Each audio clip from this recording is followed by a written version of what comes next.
Okay, is this disastrous election, going to wake up progressives? Have progressives woken up over the last 12 to 24 hours as we've gotten these results?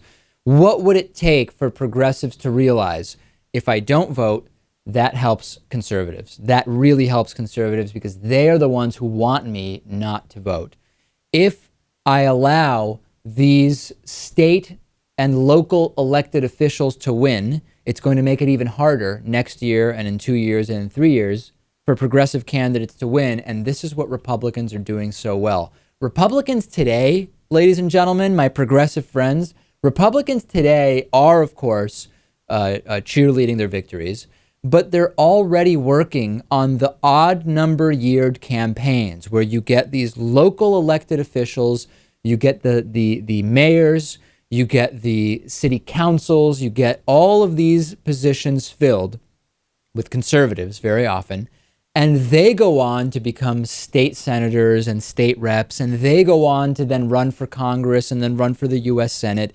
Progressives are not doing this, and they need to wake up, Lewis. I don't know how else to say it, but this is going to be a very sad reality in 2 years, in 4 years, in 6 years.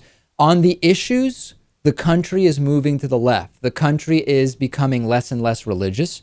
The country is, for the first time, by more than 50% in favor of legal abortion and it staying legal, in favor of, at minimum, same-sex civil unions, if not gay marriage. We are accelerating towards 50-state same-sex marriage.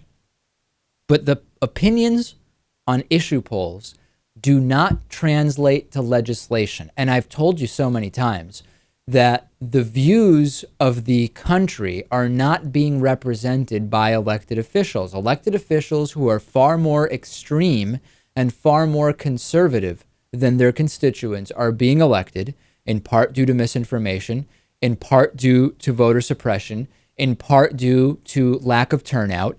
And this is creating a self-perpetuating situation where the money never comes out of politics. The elected officials continue to legislate the way they want, the way the most extreme factions of their constituents would want them to. And it becomes irrelevant that on the issues, the country is becoming more progressive. It almost doesn't matter because people aren't voting and people aren't activating. I think either way, slowly we are going to move to the left. We are becoming more progressive. And it could take 20, 30 years for us to really see that change in who gets elected because of who is voting right now.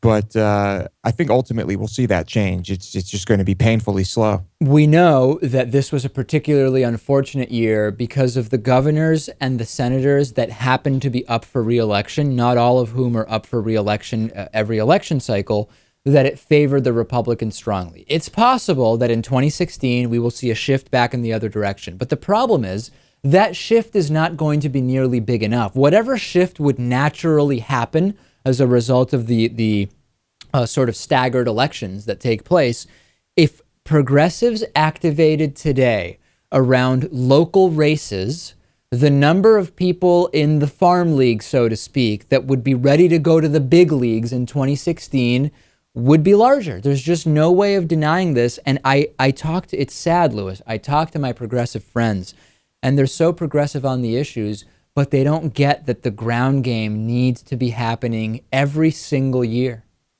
And I have an interesting story about this on an upcoming bonus show. Oh, yeah. About a local campaign that I kind of witnessed here in Austin, and it's pretty interesting. All right. Remember that the Hatriot Mail calendars are available for free with a yearly membership. If you go to davidpakman.com/calendar15, you can also follow me on Twitter at twitter.com/dpakman, and give us a like on Facebook while you're at it. Facebook.com/The David Pakman Show. /David Pakman Show. We will be back after this. We have so much more to talk about on this day after the disastrous, embarrassing midterm elections.